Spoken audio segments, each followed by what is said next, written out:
ನಾನೀಗ ತೋರಿಸ್ಕೊಡ್ತಾ ಇದ್ದೀನಿ ಹೆಸರು ಬೇಳೆ ತೋವೆ ಹೇಗೆ ಸಿಂಪಲ್ಲಾಗಿ ನಿಮ್ಮ ಜ್ವರ ಮತ್ತೆ ರಿಯಾಕರ್ ಆಗಬಾರ್ದು, ಅಲ್ಲೇ ಶಮನ ಆಗಬೇಕು ಅಂತಂದರೆ ಸಿಂಪಲ್ಲಾಗಿ ಮನೆಯಲ್ಲೇ ಮಾಡ್ಕೊಳ್ಳುವಂಥ ಹೆಸರು ಬೇಳೆ ತೋವೆ ಹೇಗೆ ಮಾಡೋದು ಅಂತ ಈಗ ತೋರಿಸ್ಕೊಡ್ತೀನಿ. ಹೆಸರು ಬೇಳೆ ತವೆಗೆ ಬೇಕಾಗುವ ಸಾಮಗ್ರಿಗಳು: ಹೆಸರು ಬೇಳೆ, ಜೀರಿಗೆ, ಸೈಂಧವ ಉಪ್ಪು, ತುಪ್ಪ, ಕರಿಬೇವಿನ ಸೊಪ್ಪು, ಕಾಳು ಮೆಣಸಿನ ಪುಡಿ, ಶುಂಠಿ, ಸಾಸಿವೆ, ಬೆಳ್ಳುಳ್ಳಿ, ಈರುಳ್ಳಿ.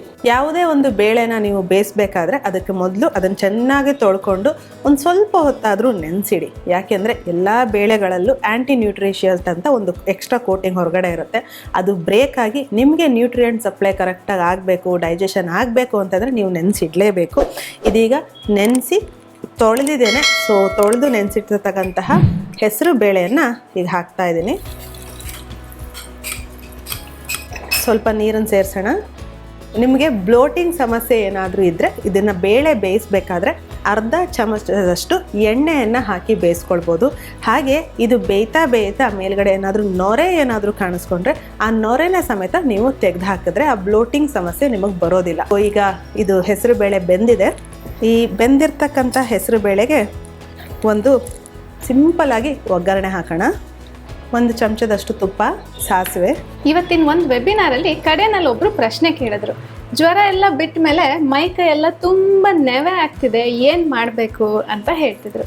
ಜ್ವರ ಮುಕ್ತ ಲಕ್ಷಣ ಅಂತ ಕರಿತೀವಿ. ನಿಮಗೆ ಜ್ವರ ಬಿಡ್ತು ಅಂತ ಹೇಗೆ ಗೊತ್ತಾಗುತ್ತೆ ಅಂದರೆ ಕೈ, ಮೈ, ತಲೆ ಎಲ್ಲ ನೆವೆ ಶುರುವಾಗುತ್ತೆ.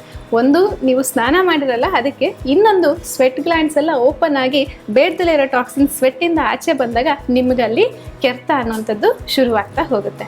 ಈ ರೀತಿ ಕೆರೆತ ಬಂದಾಗ ಈ ತೊಟ್ಪತ್ರೆ ಎಲೆಗೆ ಉಪ್ಪು ಹಾಕಿ ದಿನಕ್ಕೊಂದು 2 ಎಲೆ ತಗೊಂಡು ಹಚ್ಚೋದಕ್ಕೆ ದೂರ್ವಾದಿ ತೈಲ ಅಂತ ಸಿಗುತ್ತೆ, ಗರ್ಕೆ ಎಣ್ಣೆ. ಅದನ್ನ ಹಚ್ಚಿದ್ರೆ ಅದು ಕೂಡ ಸರಿ ಆಗುತ್ತೆ. ಈಗ ಸಾಸಿವೆ ಸಿಡಿತಾ ಇದೆ. ಸೊ ಜೀರಿಗೆ ಸೇರಿಸೋಣ, ಬೆಳ್ಳುಳ್ಳಿ, ಶುಂಠಿ, ಕರಿಬೇವು, ಈರುಳ್ಳಿ.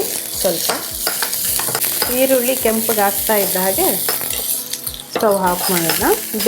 ಬೆಂದಂತಹ ಹೆಸರು ಬೇಳೆ ಅದಕ್ಕೆ ಸೇರಿಸ್ತಾ ಇದ್ದೀನಿ.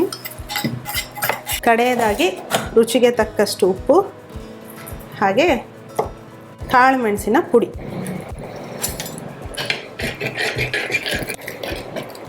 ಜ್ವರ ಬಿಡ್ತಾ ಇದ್ದ ಹಾಗೆ ಅರ್ಚನಾ ಅವ್ರು ಹೇಳ್ದಾಗೆ ಮೈಯೆಲ್ಲ ಕಡಿಯೋಕ್ಕೆ ಶುರುವಾಗೋ ಚಾನ್ಸಸ್ ಇರುತ್ತೆ. ಸೊ ಕಡಿತಾ ಇದೆ ಅಂತ ಹೇಳಿ ಯಾವುದಾದ್ರೂ ಆ್ಯಂಟಿಹಿಸ್ಟಮಿನ್ನೆಲ್ಲ ತೊಗೊಳ್ಲಿಕ್ಕೆ ಹೋಗಬೇಡಿ. ದೊಡ್ಡಪತ್ರೆ ಯೂಸ್ ಮಾಡಿ. ಹಾಗೆ ಜ್ವರ ಬಿಡ್ತಾ ಇದ್ದ ಹಾಗೆ ಅನ್ನ ತಿನ್ನಬೇಕು ಅನಿಸಿದ್ರೆ ಅನ್ನಕ್ಕೆ ರುಚಿಯಾಗಿ ಈ ತೋವೆನ ನೀವು ಬಳಸ್ಬೋದು. ಹೆಸರು ಬೇಳೆ ತವೆ ಅನ್ನಕ್ಕೆ ಹಾಕ್ಕೊಂಡು ತಗೊಳ್ಳೋದು ಅಥವಾ ಹಾಗೇನು ತಿನ್ನೋದು ಕೂಡ ತಿನ್ಬೋದು. ಬಾಯೆಲ್ಲ ಕಟ್ಟಿರೋದಕ್ಕೆ ಖಂಡಿತ ರುಚಿಯಾಗಿರುತ್ತೆ.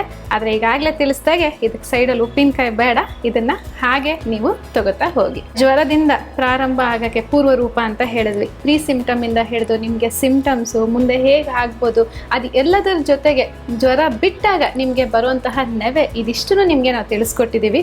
ಜ್ವರ ಬಂದಾಗ ಮುಂದಿನ ಸಲ ಒಂದು 2 ದಿನ 3 ದಿನ ನೀವು ಇದನ್ನೆಲ್ಲ ಮಾಡಿ ಇಲ್ಲೇ ನಿಮಗೆ ಸರಿಯಾಗುತ್ತೆ. ಸರಿ ಆಗಿಲ್ಲ ಅಂದರೆ ಖಂಡಿತ ಸಂಪರ್ಕ ಮಾಡ್ಬೋದು. ಏನು ಮಾಡಬೇಕು ಅನ್ನೋದನ್ನು ಕೂಡ ಖಂಡಿತ ನಾವು ನಿಮಗೆ ತಿಳಿಸ್ಕೊಡ್ತಾ ಹೋಗ್ತೀವಿ.